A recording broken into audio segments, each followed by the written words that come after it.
our regular city council meeting for March 4th, 2019. Can I have a roll call for attendance? Mrs. Shoup? Here. Mr. Fitzgerald? Mrs. Donalo? Here. Mrs. Jenkins? Here. Mr. Augustine? Here. Mr. Fodor? Present. Mr. Hack? Here. Can I have a motion to excuse Tom? So moved. Second. All in favor? Aye. Ayes carried. Also, at this time, please turn off your cell phones and other electronic devices. Can I have an approval for our agenda? I'd like to make a motion to approve the agenda as submitted. Second. Second. All in favor, say aye. Aye. Any nays? Ayes carried. Invocation tonight will be given by Nick Augustine, followed by the Pledge of Allegiance. Please stand. Heavenly One, we are fortunate to live in a place of freedom and plenty, and we thank you for those gifts. As we conduct our business tonight, may we remember that we are to be responsible stewards of these gifts for the benefit of those who have trusted us with these positions of leadership. Amen. Amen. I pledge allegiance to the flag of the United States of America and to the republic for which it stands, one nation, under God, indivisible, with liberty and justice for all. Can I get a motion for the regular minutes for February 19th, 2019? Motion to approve minutes is submitted. Second. Maybe roll call, please. Mr. Augustine? Yes. Mr. Fodor? Yes. Mrs. Shoup? Yes. Mrs. Donalo? Abstain. Mrs. Jenkins? Yes. Mr. Hack? Yes, the minutes approved. Public comments from visitors. We'll recognize the visitors. Please raise your hand if you wish to speak. When called upon, please use the podium. Clearly state your name and address into the microphone and limit your comments to 3 minutes. Any dialogue must be conducted through me as president of council, although your comments, questions can be addressed to the council, administration, or both. Seeing none, we have no committee reports tonight. Legislation. If you wish to comment on legislation, you must request to do so at this time. Those who make such a request will then be called upon after the reading. Any dialogue must be conducted through me as president of council, although your comments and questions can be addressed to the council, the administration, or both. When called upon, please use the podium. Remember, clearly state your name and address into the microphone and limit your comments to 3 minutes. So we have ordinance number 1. Anyone want to speak? Resolution number 2. Resolution number 3. Resolution number 4. Seeing none, we'll move into ordinance number 1, third reading.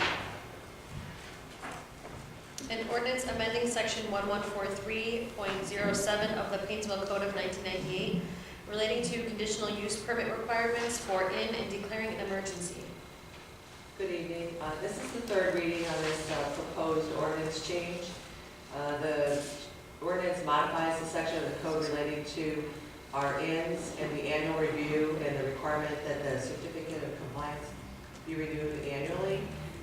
The change allows the planning commission to modify those reviews based on successful operation of the inn as long as it is in compliance. Any questions or concerns? We have a motion to adopt. Move to adopt. Second. Mrs. Donalo? Yes. Mrs. Jenkins? Yes. Mr. Augustine? Yes. Mr. Fodor? Yes. Mrs. Shoup? Yes. Mr. Hack? Yes, ordinance number 1 passed. Resolution number 2, second reading.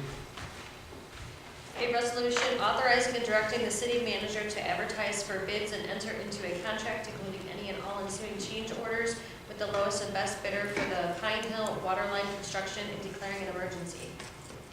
The legislation before you tonight is the second reading for Pine Hill Waterline replacement. Would allow the city to bid and award the contract. Be happy to answer any questions, but this can go to the third reading. Seeing no questions, we'll let it stay for third reading. Thank you. Resolution number 3, first reading.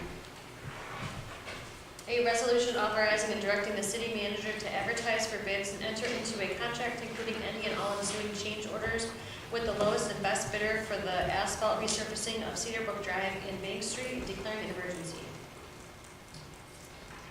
So this is for Cedar Brook Drive and Main Street resurfacing. Cedar Brook Drive has a condition rating of, has a poor condition rating. And we will be paving from Southington Boulevard to Monroe Boulevard.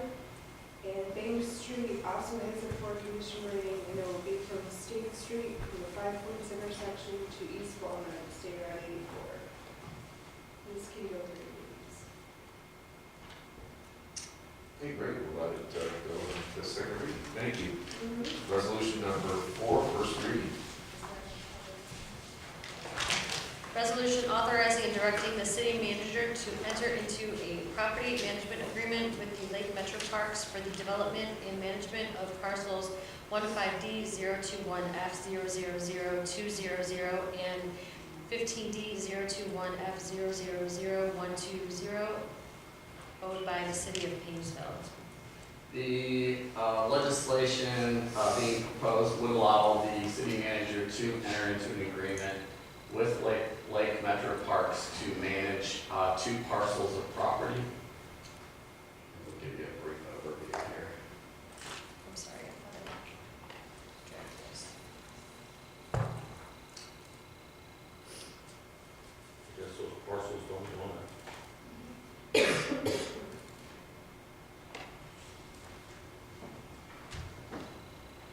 So the agreement would be between the city of Painesville and Lake Metro Parks for 2 parcels of property. One is a 16.858 parcel that the city of Painesville had owned along the Grand River. The other one is a 6.5 acre parcel.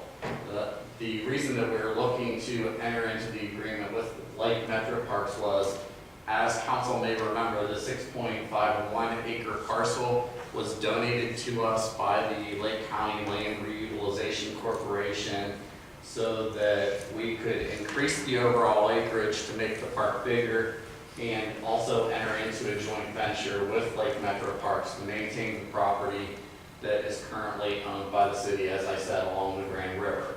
The property is currently in the 100-year floodplain, so there's not much we can do with it as far as parkland is concerned.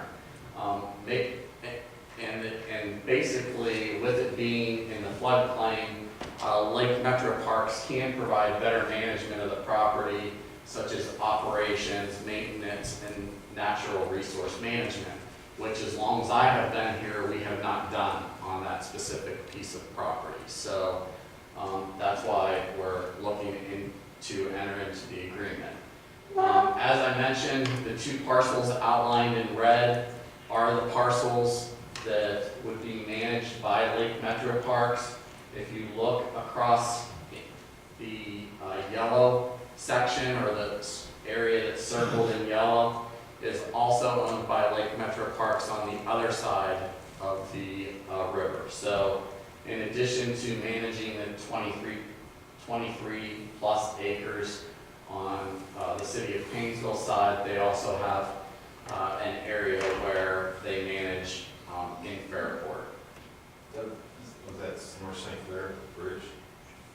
This is, Or that's Richmond actually Richmond Street Bridge. Street? All right, then what And it about? actually, and the parcel, Okay, isn't there an easement though that goes all the way up to North St. Clair? there is an easement that runs up to North St. Clair, but the property does not actually attach. So there is an easement that runs from the area that's, I guess, heading north east to, what is that, St. Clair? Okay. Is that North St. Clair? Is there a chance that we could how they have turned that floodplain area where there's a parking lot? And I know it does flood, but I wondered if it'd be nice if sometime that maybe that area on our side, on the Painesville side, could possibly get, developed in a small area or something. And they're here and they will address, they'd be happy to address that. But I just want, make you aware of where it was. This is the area with the floodplain overlaid in that general area. So you can see, both areas both pieces of property are fully engulfed in the 100-year floodplain. You didn't have to wait 100 years, most of that was flooded about a month and a half ago. The agreement, or the property management agreement, would be a 20-year agreement for park improvements, operations, maintenance, program-related activities, and natural resource management, such as invasive species, those types of things.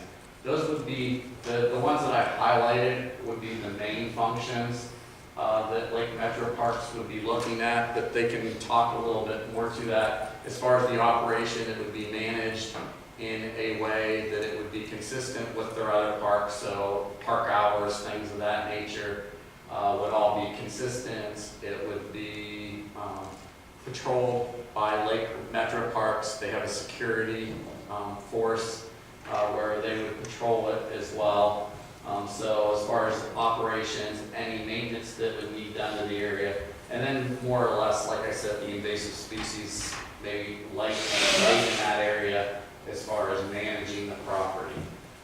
Any improvements over $10,000 would need written approval from the city, so if they were to put in a parking lot or do something similar to that, they would have to come back to the city and receive written approval to make those improvements. And then if the agreement is terminated, they would be able to remove any improvements that they made and put the land back to the original condition. So it's a very simple, agreement, and that's really all I have to add. The executive director and the deputy director are here to answer questions as far as what their intent is, if you have those questions for them. I have a question for Doug first, though. Okay. Could you flip back to the picture of the overview of where it is? So I see the red that goes to the river, and then I see the second set. So what about that little piece that comes from my backyard and is all trees in there, that third little section? You know what? Do you wanna- He's outside the red? Yeah, the outside red that's closest to the wind jam. Yeah, yes, there's another owner of that property. There's an additional owner in between. But if you go into the 100-year flood one, that property is pretty much in there as well. A portion of it, yes. Okay. Oh, there's that There's a portion, How far back is your? I would have to look to see exactly how large that parcel is, but How do they have access to that parcel? how do they have, Access to it? Where's their access point for that piece of property that Marie's talking about? That I was talking about? No, I'm sorry, Christine Shu. there are a couple easements. There's an easement, Sorry. to access the property from Windjammer. Okay, and there's also an easement off of North St. Clair Street, as we discussed. Is that Alcomack owns it or? I can look into it, but it was no one that I was familiar with. Okay. And they had owned the property, for a long time. I think it's somebody actually that owns a piece of the property up off of Skinner Street, or Skinner Avenue. Backs up to their property off of Skinner. That's up to mine too. Could be you, Christine. No, I don't know. I would like to own it, but I don't own it. But I got plenty of room, even if they started building back there, I'm not gonna see it, because I go down the gully and up the gully, so. I don't think you're gonna see development because in that general area, the topography doesn't support, additional development. I would be curious to just hear from the gentleman on why they want it and what they might do with it. You mean Yeah. That's the, what, that's Since they came here this evening. would like to talk. Let them talk. I was gonna say, it's a really cold walk around to get to the front door, so. Hi, Council, my name is Paul Pelagi, I'm the Executive Director and CEO of Lake Metro Parks, and I appreciate some time tonight to answer any questions. 11211, my address, or? No, where you Oh, sure. Lake Metro Parks address. Oh, 11211 Spear Road, Concord 44077. So I can alleviate a little of the concerns and questions. As Doug and I started talking about this 3 years ago with the land bank, I think it was, one of the things like Metro Parks always prioritizes is making sure that we have access to property that we acquire and manage so we can provide public access to it. That's one of our first checks. When we looked at this property, it was pretty clear from the outset that would be very difficult. Normally, that would have been something that took it off of our list. In this case, working with the land bank, working with Painesville City, as Doug said, we're better positioned, I think, our opinion, that our managers are better positioned to manage something like this than most other municipalities. So even though we don't see public access in this section, we are happy to take over as a partner in the community and manage it. The real activity that I see going on there, there's a section closest to the Richmond Street Bridge. As you go across the bridge, if you look down, you'll see what looks like a field. That's Phragmites. It's an invasive species. It travels a lot, and we try and attack it wherever we can. I would see us doing some invasive species control in there to address the Phragmites. We would probably access it almost immediately off the Richmond Street Bridge. As soon as you turn on the windjammer, you've got about 10 yards there where we'd be able to get our guys and machines in there. And we're used to getting into some ugly places and with tight quarters, so we're confident we can do that. Other than that, we don't see this as a location where we would be having trails and public accesses or buildings or things. It's all in the floodplain. It's incredibly marshy down there. And there's no parking. And that's one of the fundamental things that we know when we put our logo up on a place, people are going to go there just to check it out, and we've got to have sufficient parking for them. And we looked at this, and there's nowhere we can get sufficient parking to have a trail. So we don't want to build a trail and not have people have a place to park, because then they'll find a place to park, and nobody wants to see that. I noticed that they've had a lot of people camp down there. Occasionally, yes, we've had some homeless camps show up every once in a while, as we have at Baby Landing and some other parks. And there was actually, I think 2 years ago, 2 or 3 summers ago, we had a family just showed up and they parked up by the subway. They set up a camp down there. People asked us, well, did you guys get permission? No, it's not our property. But they were just family out camping and they found a green spot. So they were eventually directed around some better camping locations. But we really see no development other than the invasive species control. Going to try and approve for steelhead fishing on this? You know, it's funny. It's just yesterday, just last night, I watched a video on Facebook where across the bridge to the north side, there's people pull off the side of the road. Right. And you see how that's all muddy? There were 5 trucks in there, and there were guys on video last night that they had posted catching steelhead after steelhead down that slope in the rocks with a wall against them, which is not an easy place to fish from. And as they videotape the fish fighting in the river, there's nobody on that whole other bank over there. Right. But people won't walk across the bridge and go down there very often. We see a handful down there in the summer, but most steelhead fishermen also want to get in the deeper water, and you always have deeper water on the outside bend, the outside curve of a river.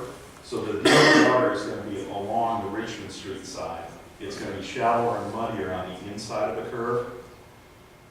One of the other places that we see people is if you go back up towards the St. Clair Street Bridge, where the river, now the outside is on the south side. We have people come in from our park and the river's low, will wade into the middle of the river in chest waders to be able to fish the deeper hole on the other side. So, But we have a great park access there. It gets used quite a bit. I think that's where a lot of people go. There's a handful of people that will go down on that Richmond Street Bridge curve, but most folks, our parking lot when the steelhead run in the spring is going to be full, and there's going to be people all over the place. It's just much easier to get to, and it's the same stretch of river, so I don't think there'll be a lot of people going down to rough it through the woods and walk all the way across the bridge when they can park and be in the river in 20 yards. how much damage did you have done to that park area and the asphalt? It goes underwater every year, like I said, maybe 3-4 times a year. Probably the worst when we had the polar vortex come in and you created sheets of ice upriver that were feet thick. Right. We had those still in March and April. We're still in the parking lot. and in the grass, and thankfully at that location, it's pretty much just sliding across, and everything we do there is designed, as many of our parks are in floodplains, we design them and recognize they're gonna go underwater. You know, so we have very limited amenities out there that can't get flooded and beat up by the ice. Any other questions? So, as far as the invasive species go, besides the Phragmites, what else are you? There's a little bit of, I think we had some Japanese knotweed, Vince, I think a little bit, but it's primarily the Phragmites patch, and it's one patch. And the way you treat them, to rid them out, it doesn't do anything damage-wise to them? No, we're very careful about that. So will they go away, or will it be just covered? It takes repeated treatments and a lot of effort. I know that there are 2 little herds of deer back there. They're eating out of my bird feeder constantly, so there's at least 6 does and a couple of bucks back there. So when you do all this invasive species and taking care of that, what does that do to them? Does that push them back up to my Oh, bird? they'll move in while we're there. While we're there in the day, they'll be right back in that. Okay, so it's not gonna, this is No, not gonna harm that. and if anything, what we would be managing for and hoping would come back are more native species of plants, which frankly they would eat. They won't eat most of the invasives are successful because deer don't eat them. We wouldn't have nearly the problem with invasive species if deer ate them. So actually, we'll be giving them some better food. And what we found when we take out some of these even old Phragmites patches is that there's a seed bank of native plant life there. It just hasn't been able to grow. So we often see that you don't need to do a lot of seed planting proactively. You just take out the invasive and see what comes back. Is that why they mowed down the marsh? Yeah, that's a big part of it. Now, they did a lot of overseeding and planting at the marsh. That was a very proactive process. But yeah, the marsh had turned into a giant Phragmites patch. And it is incredibly dense, and it blocks out a lot of the other native plant life and other animals that depended on those native plants. So there won't be, I mean, we get a lot of fishermen too that will kind of swarm down and be on my side of it.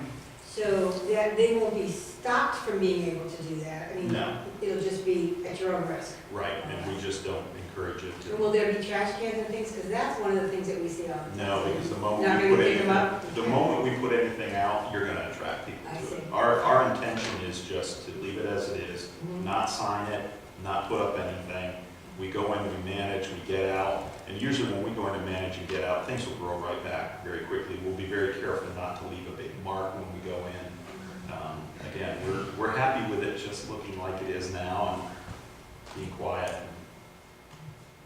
Me too. So how do you treat the Phragmites? What do you do? The combination of spraying and cutting at the right times, let it grow up a little bit, cut it back, spray it. We use, depending on the type of land that we're working in, there are different chemicals that you use that are only used in wetlands. You don't use an upland spray in a wetland area. There are very clear guidelines that we obviously follow very carefully. Well, maybe you could burn it, and our fire department could use it for training exercise. No, we don't like to let anything on fire. Fire does that, but not on purpose. I live too close to that. If it gets run away, I'm not. Nickel show us, tell you insurance. But is burning effective for that? I'm not sure how effective it is. I mean, the key with Phragmites is when you want it to grow, start to burn all of its energy into growing plant, and then take it out. It's most flammable when it's tall and dry. Then it's already gone to seed and it's replicating itself. So no, I wouldn't. We burn some meadows and grasslands. We would not be burning that. And it takes 3 years of aggressive treating Yeah. before it to even begin to. It is a really tough plant.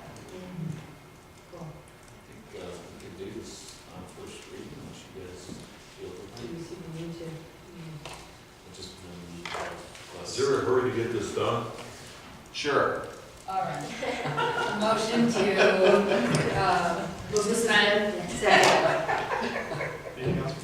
No, Thank you. Thank you. Mrs. Shute? Yes. Mrs. Dinello? Yes. Mrs. Jenkins? Yes. Mr. Augustine? Yes. Mr. Fodor? Yes. Mr. Hack? Yes. Move to adopt. Second. Mrs. Dinello? Yes. Mrs. Jenkins? Yes. Mr. Augustine? Yes. Mr. Fodor? Yes. Mrs. Shute? Yes. Mr. Hack? Yes, resolution 4 passes.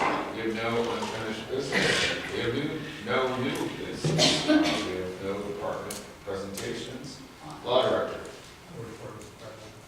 City Manager. And nothing further to report. Clerk of Council. The next regular council meeting will be held Monday, March 18th at 7:30.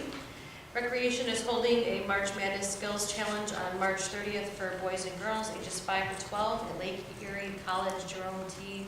Osborne Family Athletic and Wellness Center from 1 to 3. The first Friday's event kicks off Friday, April 5th from 4:30 to 7:30. The event is Once Upon a Princess and will be held on Main Street. There will be different princesses located at each participating store on Main Street. The annual breakfast with the bunny and Easter egg hunt is April 13th, beginning at 8:30 in Painesville Square. That's it. Thank you. Closing comments, Nick? I have nothing here today. Jim? Just one, this is about the time when people, well, it used to be a little bit warmer, it's a little colder today. You start looking around the house and figure out what you're gonna renovate or remodel this year outside. So don't forget permits that go along with that remodeling. Because we don't want you to start something and then all of a sudden have to stop it because you don't have the right permit. That's about it for me. Thank you, Kristen. Two things. I want to congratulate Nick on his new baby and being a daddy. And hope you get lots of sleep. And then the other thing is, to go along similarly that Mr. Fodor, I've been driving around my ward and I'm seeing lots of couches and lots of beds and lots of stuff that's sitting on the curb with no plastic on it. I just want to remind everybody, they'll pick up your old couches and stuff, but you have to wrap them, otherwise they're going to sit there. And if they sit there too long, you're going to get excited or something along those lines. So throw it out, but make sure you wrap it in plastic or some type of covering where they will not pick it up. That's it. Thank you, Lori. I was also going to congratulate him, but Katie? Obviously, congratulations to Nick.